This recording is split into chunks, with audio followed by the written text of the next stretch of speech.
Hi hello welcome to our channel. నేను నాగమణి. ఒక pan India star అయినటువంటి వ్యక్తి సినిమా తెరపైనే ఒక హీరోగా కాకుండా రియల్ లైఫ్ లో కూడా ఒక హీరోగా అయితే పేరు పొందిన వ్యక్తి ఎవరైనా ఉన్నారు అంటే అది మన తెలంగాణ బిడ్డ అయినటువంటి విజయ్ దేవరకొండ మరియు రష్మిక మందన వారిద్దరు తీసుకున్న ఒక గొప్ప నిర్ణయం గురించి ఒక్కసారి వీడియోలో తెలుసుకుందాం. గత నెల 26వ తేదీన ఉదయపూర్ లో విజయ్ దేవరకొండ మరియు రష్మిక మందన అయితే వివాహం చేసుకోవడం అయితే జరిగింది. ఆ వివాహం కూడా తెలుగు మరియు కోవడ సంప్రదాయాలను రెండింటిని పాటిస్తూ వారు వివాహం అయితే చేసుకున్నారు. మిగతా సెలబ్రిటీలు గాని లేకపోతే రాజకీయ నాయకులు గాని వాళ్ళు ఏం చేస్తారంటే పెళ్లి చేసుకున్న తర్వాత విదేశాలకు వెళ్ళడం, వేరే పర్యటనలు చేయడం అట్లాంటివి అనేది చేస్తారు. కాకపోతే ఇక్కడ మన తెలంగాణ బిడ్డ అయినటువంటి విజయ్ దేవరకొండ వీళ్ళందరికీ భిన్నంగా నిర్ణయం అయితే తీసుకోవడం జరిగింది. ఎట్లకేలకు రష్మిక మందన కూడా తెలంగాణ కోడలు అయితే అయింది. మరి ఆ తెలంగాణ కోడలను తీసుకొని తెలంగాణకు రావాలి కదా. మరి అదే విధంగా 35 ఏళ్ల తర్వాత విజయ్ దేవరకొండ తన సతీమణి అయినటువంటి రష్మిక మందన తోటి కలిసి నాగర్ కర్నూలు జిల్లా బల్మూర్ మండలం తుమ్మలపేట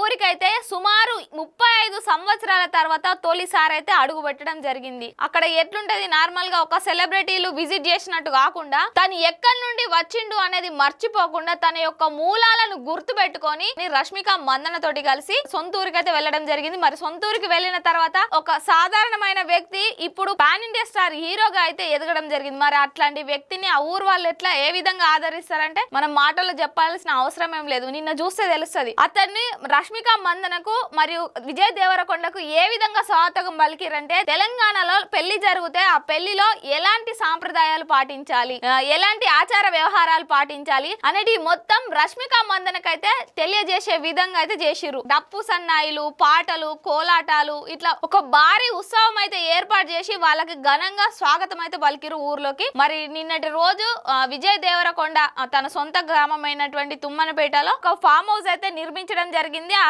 ఫామ్ హౌస్ లో గృహప్రవేశం చేసి తులసి పూజ చేయడం మరియు సత్యనారాయణ వ్రతం చేయడం కూడా జరిగింది. అయితే విజయ్ దేవరకొండ సినిమా ఇండస్ట్రీకి వచ్చిన తర్వాత తన సంపాదన స్టార్ట్ చేసినాక వాళ్ళ అమ్మ ఇష్టాన్ని అడిగిందంట. అమ్మ నీకు ఏదైనా కావాలని అడిగితే నాకు ఒక ఇల్లు కావాలని అడిగితే తను ఇల్లు కట్టించండి. అదే కోరిక వాళ్ళ నాన్నని అడిగిందంట. వాళ్ళ నాన్నని అడిగిన నాన్న నీకేమైనా కావాలా, నేను ఇప్పుడు సంపాదిస్తున్నాను అడిగితే వాళ్ళ నాన్న ఒకటే మాట అన్నాడంట, నా సొంతూరులో నాకు ఒక మంచి ఇల్లు కట్టించు, ఆ ఇల్లు కట్టించి అక్కడ ఒక 4 ఎకరాల పొలం కొనియు, ఆ పొలం కొనిస్తే నేను అక్కడ వ్యవసాయం చేసుకుంటే హ్యాపీగా ఉంటాను. వాళ్ళ నాన్న ఎప్పుడో చెప్పినందుకు వాళ్ళ నాన్న కోరిక మేరకు తన సొంతూరులో ఒక ఫామ్ హౌస్ అయితే కట్టించి ఆ ఫామ్ హౌస్ గృహప్రవేశం కూడా నిన్న వాళ్ళ సతీమణి రష్మిక మందన తోటి చేయడం జరిగింది. సరే ఇదంతా కామని అనుకోవచ్చు, గొప్పగా చెప్పడానికి ఏంది అని మీరు అనుకోవచ్చు. కానీ ఇక్కడనే ఒక హీరో అయినటువంటి వ్యక్తి, ఒక సెలబ్రిటీ అయినటువంటి వ్యక్తి రియల్ లైఫ్ లో కూడా హీరోయిజాన్ని చూపించిండు. అంటే అతను అంత ఎత్తుకు ఎదిగిన ఒక అహంకారం గాని ఎట్లాంటిది. ఇప్పుడు రష్మిక మందన కూడా ఒక స్టార్ హీరోయిన్ అయినప్పటికీ కూడా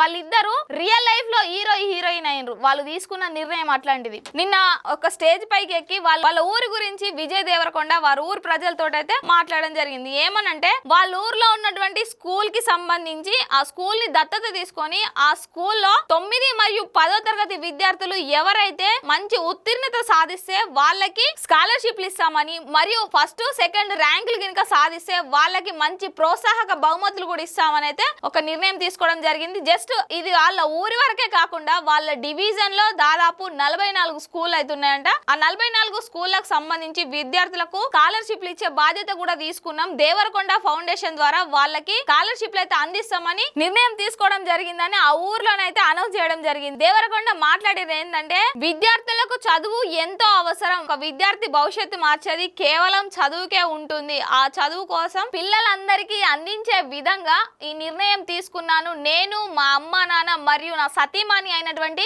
రష్మిక మందన మేము నలుగురం కలిసి గొప్ప నిర్ణయం తీసుకోవడం జరిగింది. మరి ఈ నిర్ణయం ప్రకారమే ఈ సంవత్సరం నుండే ఈ విద్యార్థులకు స్కాలర్షిప్లు అనేది దేవరకొండ ఫౌండేషన్ ద్వారా ఇవ్వడం అయితే జరుగుతుందని తెలియజేసిరు. మనం ఇక్కడ అర్థం చేసుకోవచ్చు, మళ్ళీ రాజకీయ నాయకులను తీసుకొచ్చింది లేకపోతే ఇంకా వేరే వాళ్ళను ఉద్దేశించి మాట్లాడింది అని అనుకున్నా పర్లేదు. కాకపోతే తెలంగాణ బిడ్డ అయినప్పటికీ ఒక మంచి స్థాయిలో ఉన్నాడు. ఆ స్థాయిలో ఉన్నప్పుడు అతను ఆ స్థాయికి రావడానికి ఎట్లాంటి కష్టాలు పడ్డాడో తెలియదు కానీ ఈ రోజు ఒక మంచి స్థాయిలో ఉన్నాడు కాబట్టి అక్కడ ఉన్నటువంటి పిల్లలకు విద్యార్థులకు మంచి భవిష్యత్తు అందించాలనే ఆలోచనతోటి రష్మిక మందన ఉన్ను విజయ్ దేవరకొండ ఒక మంచి నిర్ణయం అయితే తీసుకోవడం జరిగింది. మనం ఇప్పటి వరకు చూసినట్లయితే ఇట్లాంటి నిర్ణయం ఎంతో మంది స్టార్ హీరోలు ఉన్నారు, హీరోయిన్లు ఉన్నారు. కాకపోతే ఇలాంటి నిర్ణయం తీసుకున్న వాళ్ళైతే తక్కువ. అందులో విజయ్ దేవరకొండ మరియు రష్మిక మందన అయితే వారి యొక్క మంచి మనసులను అయితే చాటుకున్నారు. మంచి మనసు కలిగినటువంటి విజయ్ దేవరకొండ మరియు రష్మిక మందనలు అయితే వివాహ బంధంలోకి అడుగు పెట్టారు.